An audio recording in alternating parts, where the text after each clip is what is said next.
Boris Johnson is under pressure to implement tax cuts immediately, after infuriating backbench MPs with his decision to keep the social care tax in place. This comes after the Queen's speech, delivered earlier today, failed to include tangible plans for new tax cuts. The speech included no pledge to cut VAT, nor did Mr. Johnson's agenda include plans to scrap the hated social care tax. The tax will come into effect in 2023. Implemented through a 1.25% increase to national insurance contributions. In response, the Taxpayers Alliance has called on the Prime Minister to implement the planned income tax cut, set to come into force from 2024 immediately. It warned the government that a pledge to reform taxes tomorrow won't help Brits struggling today.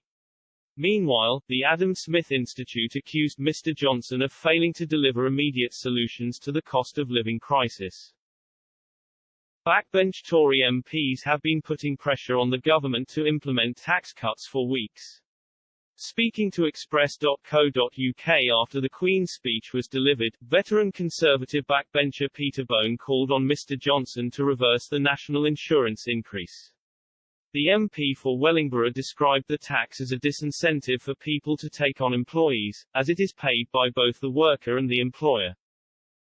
He also called on the government to cut the rate of VAT on energy, as the cost of fuel continues to rise. Mr. Bone told Express.co.uk, "I think the Chancellor should be looking at all sorts of ways to get the economy to grow, and that's the key.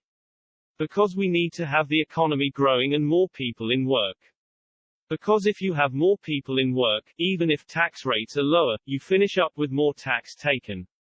He added, "We've seen the Queen's speech today and there's a lot of talk about legislative bills, but the truth of the matter is that many of these are in the hands of the Chancellor by cutting taxation rates. By a whole raft of measures we can get the economy to grow. I'm worried that there's too much concentration on if we stick taxes up, well, get more money in. Well, the rate of tax is only one element, it's the size of the economy that dictates how much tax comes in. We should be doing what we can to get the economy to grow.